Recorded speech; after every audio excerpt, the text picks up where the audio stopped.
Hello student देखिए last video के अंदर हमने ये डिस्कस कर लिया था कि जर्नल का फॉर्मेट क्या है और उसका प्रोसीजर क्या है एंट्री पास करने का। और उसी वीडियो में मैंने आपसे ये भी कहा था कि मैं आपको नेक्स्ट वीडियो के अंदर कुछ शॉर्ट ट्रिक्स बताने वाला हूं, जिन शॉर्ट ट्रिक्स से आप without applying any rule of debit and credit you can pass the necessary journal entries. दूसरी चीज मैंने ये भी बोली थी कि वो रूल जो है सभी जगह एप्लीकेबल नहीं होगा, मैक्सिमम जगह वो रूल्स एप्लीकेबल हो जाएंगे, शॉर्ट ट्रिक्स एप्लीकेबल हो जाएंगी। ठीक है, रूल नहीं शॉर्ट ट्रिक्स जो मैं अभी बताने वाला हूँ वो शॉर्ट ट्रिक्स मैक्सिमम जगह पर एप्लीकेबल हो जाएगी। कुछ जगह आपको जरूरत पड़ेगी रूल अप्लाई करने की, तो जहां पर रिक्वायरमेंट हो रूल लगाने की वहां पर आपको रूल लगाना है। बाकी वैसे मैं कोशिश कर रहा हूँ कि सारी चीजें आपकी उससे कवर हो जाए, लेकिन उसमें थोड़ा आपको कॉन्सेंट्रेट करके जो समझना होगा। तो देखिए अभी स्टूडेंट मैं आपको कुछ अकाउंट्स के नेम बताने वाला हूँ और उनके साथ में ये भी बताऊंगा वो अकाउंट डेबिट होता है क्रेडिट होता है, वो फिक्स है। इट मींस जो अकाउंट मैंने डेबिट बता दिया वो अकाउंट हमेशा जर्नल एंट्री के अंदर डेबिट ही होगा। जिस अकाउंट को मैंने बोल दिया कि क्रेडिट होता है वो हमेशा क्रेडिट ही होगा। तो वो चीज हम देखने वाले हैं। तो आपको कुछ 2-5 नाम जो है वो याद रखने पड़ेंगे, आपका काम हो जाएगा। तो स्टूडेंट सबसे पहले आता है आपका अकाउंट जो है वो है परचेज अकाउंट। कौन सा अकाउंट है? Purchase account. परचेज अकाउंट हमेशा डेबिट होता है। क्या होता है? हमेशा डेबिट यानी डीआर होता है, accept some condition.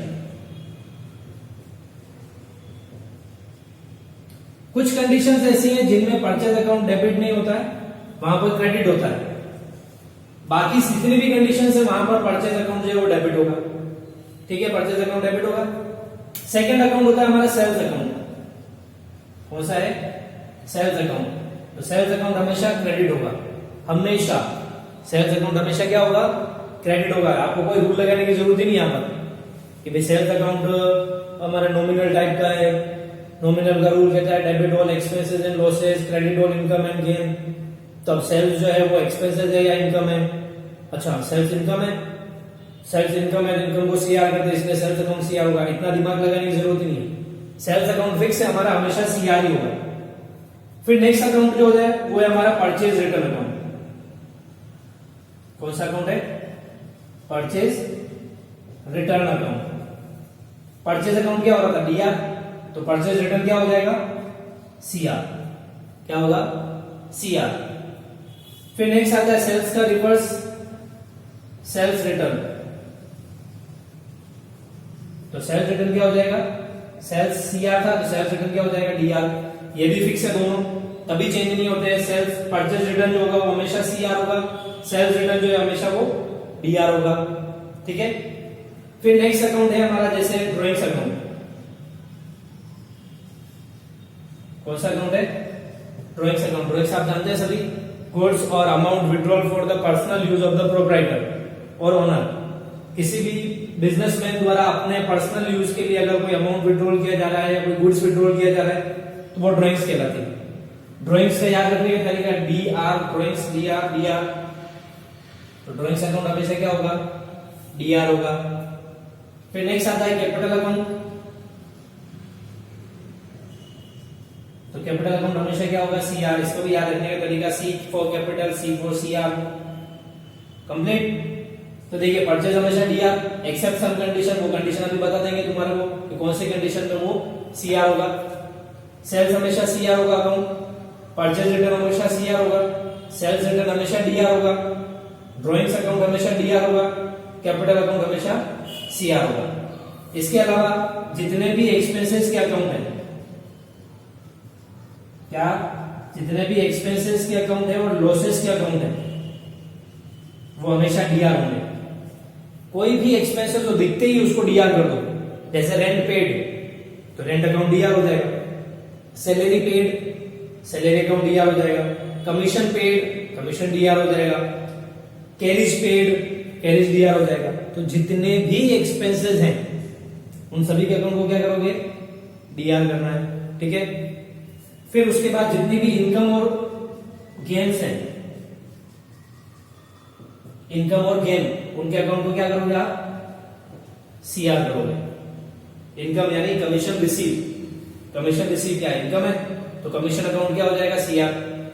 Rent receive तो रेंट इनकम हुई तो रेंट अकाउंट सीआर हो जाएगा। तो जितनी भी इनकम है और जितने भी गेन्स हैं, gains like the bad debts recover, डूबा हुआ पैसा वापस रिसीव हो गया आपको, बैड डेब्ट्स रिकवर, तो बैड डेब्ट्स रिकवर प्रॉफिट है, तो आप क्या करोगे, बैड डेब्ट्स रिकवर अकाउंट को सीआर कर दोगे। तो स्टूडेंट ये कुछ चीजें हैं, वैसे तो इनसे बाहर कुछ निकलेगा नहीं, है ना, इससे बाहर कुछ भी नहीं है। क्या होगा, ट्रांजेक्शन बिजनेस के अंदर मैक्सिमम ट्रांजेक्शन होंगे आपके परचेज सेल से रिलेटेड ही होंगे। तो एक अकाउंट तो फिक्स पता लग गया आपको कि परचेज है तो डीआर होगा, सेल है तो सीआर होगा। तो जो दूसरा अकाउंट बचा हुआ है उसको रिवर्स कर दो। रिवर्स मतलब जैसे एक अकाउंट परचेज है और एक कैश है, आपको पता है कि परचेज अकाउंट डीआर होता है, तो एक तो फिक्स हो गया कि परचेज अकाउंट डीआर होगा, बचा कौन सा, कैश, तो कैश को क्या कर दोगे, रिवर्स यानी सीआर। फिर जैसे goods purchase from goods sold to Rakesh, goods sold to Rakesh, तो दो अकाउंट हुए, एक तो राकेश और एक सेल्स अकाउंट। अब आपको पता है सेल्स अकाउंट हमेशा क्या होता है, सीआर, तो बचा कौन, राकेश, तो वो क्या हो जाएगा, डीआर। तो जहां पर ऐसी एंट्री है जहां पर ओनली 2 अकाउंट्स ही हैं, क्या ऐसी एंट्री जिनमें ओनली 2 अकाउंट्स ही अफेक्ट हो रहे थे, वहां पर आपको एंट्री करने में कोई प्रॉब्लम नहीं आएगी अगर ये चीजें आपको पता है। सेल्स सीआर होता है, सीआर हो गया, बाकी जो बच रहा है उसको डीआर कर दो। तो जहां पर 2 अकाउंट्स अफेक्टेड हो रहे हैं वहां पर आपका ये रूल जो है उससे एंट्री जो है आपकी हो जाएगी। इसके साथ साथ में स्टूडेंट कुछ चीजें ऐसी हैं, जैसे असेट्स की अगर हम बात करें, जितनी भी असेट्स के अकाउंट है उस पर ऐसा है कि अगर असेट्स जो है वो इंक्रीज हो रही है, अगर असेट्स इंक्रीज हो रही है तो आपको उसको डीआर करना है। फॉर एग्जांपल जैसे आपने कोई असेट्स परचेज की, machinery purchase worth ₹10,000, machinery purchase worth ₹10,000, machinery purchase की, तो मशीनरी आ रही है बिजनेस के अंदर, इंक्रीज हो रही है, बिजनेस के अंदर एसेट्स इंक्रीज हो रही है मशीन के नाम से, तो आप उसको क्या करोगे, मशीन अकाउंट को डीआर कर दोगे। लेकिन जब वो डिक्रीज हो जाए, जब मशीनरी डिक्रीज हो जाए तो उसको क्या करोगे, आप सीआर कर दोगे। यानी जब भी एसेट्स डिक्रीज होगी तो उसको सीआर करना है। For example machinery sold for ₹2,000, 2,000 रुपए में मशीन बेच दी आपने, मशीन बेची तो असेट्स कम हो गई आपकी, तो मशीन अकाउंट क्या हो जाएगा, सीआर हो जाएगा। तो असेट्स पर रूल एप्लीकेबल होता है, when assets increases then assets account will be debit and when asset decreases then the assets account will be credit. ये असेट्स का रूल है। फिर एक रूल जैसे लाइबिलिटीज पर भी एप्लीकेबल कर सकते हैं आप। लाइबिलिटीज में जस्ट रिवर्स होता है असेट्स से, मतलब when liabilities increase then that liability account will be credit and when liabilities decrease then liability account will be debit। जो असेट्स है उसका इंक्रीज हो रही है तो डीआर किया था हमने, यहां पर क्या होगा, इंक्रीज होगी तो सीआर होगा, क्योंकि लाइबिलिटीज जो है असेट्स से जस्ट रिवर्स होती है। फिर असेट्स डिक्रीज हो रही थी तो सीआर किया था, तो लाइबिलिटीज डिक्रीज होगी तो क्या कर दोगे, डीआर कर दोगे। फॉर एग्जाम्पल जैसा आपने क्रेडिट पर गुड्स परचेज किया, क्या किया, क्रेडिट पर गुड्स परचेज किया, तो जब भी क्रेडिट पर गुड्स हम परचेज करते हैं तो हमारे क्रेडिटर्स इंक्रीज होते हैं। क्या इंक्रीज होते हैं, क्रेडिटर्स इंक्रीज होते हैं, मांगने वाले बढ़ जाते हैं। कैसे मांगने वाले, क्योंकि हमने क्रेडिट पर परचेज किया, क्रेडिटर्स लाइबिलिटीज है बढ़ रही है, तो क्रेडिटर्स का अकाउंट क्या हो जाएगा, सीआर हो जाएगा। ठीक है, जो भी पर्सन होगा उस पर्सन का अकाउंट सीआर हो जाएगा। जैसे आपने लोकेश से गुड्स परचेज किया तो लोकेश का अकाउंट क्या हो जाएगा, यहाँ पर सीआर हो जाएगा। फिर नेक्स्ट ट्रांजेक्शन जैसे लाइबिलिटीज डिक्रीज हो रही है तो उसको डीआर करेंगे। फॉर एग्जांपल आपने 10,000 का गुड्स लोकेश से परचेज किया था क्रेडिट पर, 6,000 का आपने उसको पेमेंट कर दिया।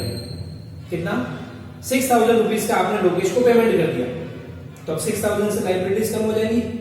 पहले लोकेश 10,000 मांगता था आपसे, 6,000 का आप पेमेंट करो तो अब 4 मांगेगा, तो 6,000 रुपए कम हो रहे हैं, लाइबिलिटीज कम हो रही है, तो आप क्या करोगे, लाइबिलिटीज को डीआर कर दोगे। इट मींस लोकेश अकाउंट क्या हो जाएगा, डीआर हो जाएगा। तो ये रूल एप्लीकेबल होगा आपका असेट्स और लाइबिलिटीज पर। समझ में आ गया।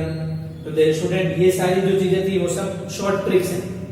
अगर आपने ये 5-7 नाम जो भी हैं जो डीआर सीआर हो रहा है वो अगर आपको पता है, तो अगर आपको वो अकाउंटिंग के जो रूल्स हैं वो नहीं भी पता है तो भी आपका मैक्सिमम वर्क जो है वो कंप्लीट हो जाएगा।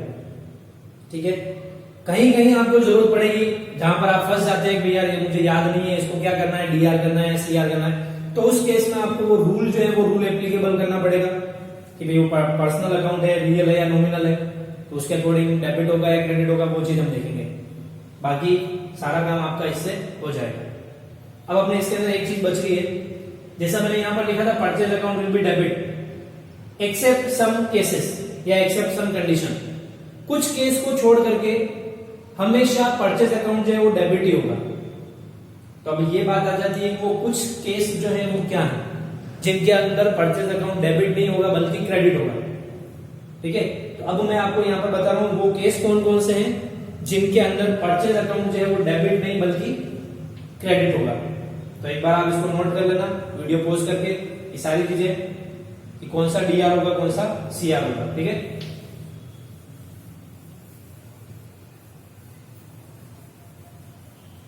तो मैं यहीं पर लिख देता हूं कि कौन कौन से केस है जिनके अंदर परचेज अकाउंट जो है वो क्रेडिट होगा, डेबिट नहीं होगा। फर्स्ट केस है when goods withdrawal for personal use by the proprietor. When goods withdrawal by the proprietor for personal use, क्या गुड्स क्या विथड्रॉल करे, अगर प्रोप्राइटर जो है बिजनेसमैन जो है वो अगर पर्सनल यूज के लिए गुड्स विथड्रॉल कर रहा है तो उस केस के अंदर जो जनरल एंट्री होगी उसके अंदर परचेज अकाउंट क्रेडिट होगा ना कि डेबिट। तो इसकी एंट्री क्या होगी, देखिए गुड्स विथड्रॉल किया पर्सनल यूज के लिए, तो पर्सनल यूज के लिए जो भी अमाउंट विथड्रॉल करते हैं उसको क्या बोलते हैं, ड्रॉइंग्स। और ड्रॉइंग्स अकाउंट हमारे रूल के हिसाब से क्या होता है, हमेशा डीआर होता है। तो एंट्री क्या होगी, ड्रॉइंग्स अकाउंट डेबिट हो जाएगा और क्रेडिट क्या होगा, परचेज अकाउंट क्या होगा, परचेज अकाउंट क्रेडिट होगा। ठीक है, क्योंकि क्या विड्रॉल किया है, गुड्स। तो ये चीज ध्यान रखना, गुड्स विड्रॉल हो रहा है तभी परचेज आएगा। लेकिन अगर यहां पर लिखा होता है ₹10,000 withdrawal for the personal use, ₹10,000 withdrawal for the personal use, तो उस केस में यहां पर परचेज नहीं आता, उस केस में यहां पर कैश आता। क्या आता, कैश। तो आपको ये चीज ध्यान रखनी है, अगर गुड्स विड्रॉल हो रहा है तभी परचेज अकाउंट क्रेडिट होगा। क्लियर। चलिए सेकंड केस देखते हैं। When goods, again goods given as charity और एज अ फ्री सैंपल और एज ए एडवर्टीजमेंट। अगर बिजनेसमैन ने गुड्स जो है, क्या गुड्स, वो या तो चैरिटी में दे दिया यानी दान कर दिया, या फिर फ्री सैंपल में डिस्ट्रीब्यूट कर दिया यानी फ्री में बांट दिया लोगों को एज अ सैंपल, या फिर एडवर्टीजमेंट के लिए यूज लिया उसका, तो उस केस में भी परचेज अकाउंट क्या होगा, सीआर होगा। तो डीआर में कौन सा अकाउंट आएगा, डीआर में ये सारे नेम आएंगे। सारे नेम का मतलब जो भी ट्रांजेक्शन होगा वो, like the goods worth ₹5,000 given as charity, 5,000 रुपए का गुड्स चैरिटी में दे दिया है, तो एंट्री क्या होगी, charity account debit to purchase account. क्या होगी, charity account debit to purchase account. वही अगर ऐसा होता है कि फ्री सैंपल में डिस्ट्रीब्यूट कर दिया गुड्स, तो आप क्या करते हैं, एंट्री चैरिटी की जगह पर फ्री सैंपल आ जाता है, तो एंट्री क्या हो जाती है, free sample account debit to purchase account. और वही अगर ऐसा होता है कि एडवर्टीजमेंट में डिस्ट्रीब्यूट कर दिया है, तो आप यहां पर एडवर्टीजमेंट लिख देते हैं, तो एंट्री क्या हो जाती है, advertisement account debit to purchase account. Clear. तो ये सेकंड केस था, इसके अंदर 3 केस हो गए थे वापस, चैरिटी में डिस्ट्रीब्यूट किया है, फ्री सैंपल में डिस्ट्रीब्यूट किया है, एडवर्टीजमेंट में दिया है, तो हर केस के अंदर इन सभी को तो डीआर कर दो और टू परचेज अकाउंट लिखो। Complete. Third case, if goods lost by fire, lost by theft, lost by flood or lost in transit.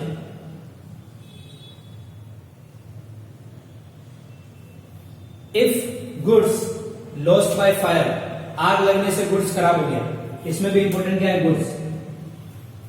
आग लगने की वजह से गुड्स जो जल करके खत्म हो गया। लॉस बाय थेफ्ट, अगर गुड्स चोरी हो गया है। लॉस बाय फ्लड, बाढ़ से नष्ट हो गया गुड्स। और लॉस्ट इन ट्रांजिट, अगर रास्ते में खराब हो गया या रास्ते में घूम गया, कुछ भी हो गया, तो उस केस में भी परचेज अकाउंट जो होगा वो क्रेडिट होगा। उस केस में भी परचेज अकाउंट क्रेडिट होगा, क्योंकि वहां पर भी क्या लॉस हो रहा है, गुड्स।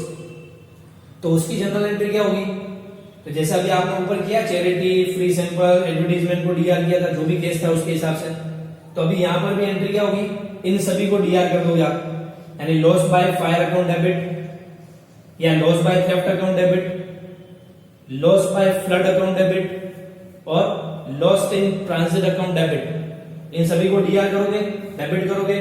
और टू क्या लिखोगे, परचेज अकाउंट, टू में क्या लिखोगे, परचेज अकाउंट, और डेबिट में आ जाएंगे इनमें से जो भी केस होगा वो लॉस बाय फायर है, loss by fire account debit, to case purchase account, loss by theft account debit, to purchase account, loss by flood account debit, to purchase account और loss in transit account debit, to purchase account. Clear? तो student ये कुछ cases हैं जिनके अंदर सब में देखो सबसे इंपॉर्टेंट चीज थी, गुड्स जो है वो लॉस्ट हो रहा है, वो डिस्ट्रीब्यूट हो रहा है, वो विड्रॉल हो रहा है। तो अगर गुड्स जो है वो इन सब पर्पस के लिए यूज हो रहा है तो उस केस के अंदर परचेज अकाउंट जो होगा वो क्रेडिट होगा, otherwise purchase account always debit. तो ये चीजें मैंने बता दिया आपको, ये शॉर्ट ट्रिक्स थी जिनको अगर आप फॉलो करोगे तो जर्नल एंट्रीज करने में कोई प्रॉब्लम नहीं आएगी। ठीक है, अब हम अपना जो नेक्स्ट वीडियो देखेंगे उस वीडियो के अंदर हम देखेंगे जर्नल एंट्रीज कैसे पास करनी है। तो एक क्वेश्चन लेंगे हम और उस क्वेश्चन के अंदर वो सारी जर्नल एंट्रीज जो है वो हम पास करेंगे। तो पहले हम एक सिंपल सा क्वेश्चन लेंगे जिसमें ओनली 2 अकाउंट जो है वो अफेक्ट हो रहे होंगे, तो हम अपनी शॉर्ट ट्रिक के थ्रू भी, और जहां शॉर्ट ट्रिक काम नहीं आएगी वहां पर अपना रूल एप्लीकेबल करके भी हम देखेंगे कि उन क्वेश्चंस के अंदर जनरल एंट्री हमारे को कैसे पास करनी है। तो कहां उसमें क्या होंगे, केवल 2 अकाउंट जो होंगे वो अफेक्ट हो रहे होंगे। देखिए स्टूडेंट यहाँ पर जो मेन चीज है वो ये है कि अगर किसी एंट्री के अंदर ओनली 2 अकाउंट्स ही अफेक्ट हो रहे हैं, ओनली 2 अकाउंट्स ही अफेक्ट हो रहा है तो उसको कहा जाता है सिंपल जर्नल एंट्री। क्या कहते हैं, सिंपल जर्नल एंट्री, जिसमें ओनली 2 अकाउंट्स जो है वो अफेक्ट हो रहे हैं। लेकिन अगर सपोज कीजिए ऐसी एंट्री जिसके अंदर मोर देन 2 अकाउंट अफेक्ट हो रहे हो, मोर देन 2 अकाउंट जो है वो अफेक्ट हो रहे हैं, तो उस एंट्री को कहा जाता है compound entry.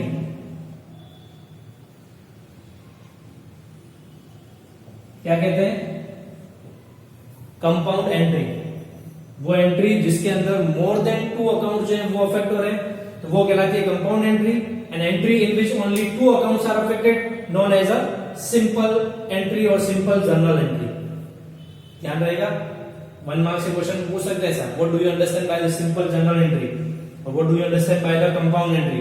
When 2 accounts are affected known as simple entry and when more than 2 accounts are affected then known as compound journal entry और कंपाउंड एंट्री।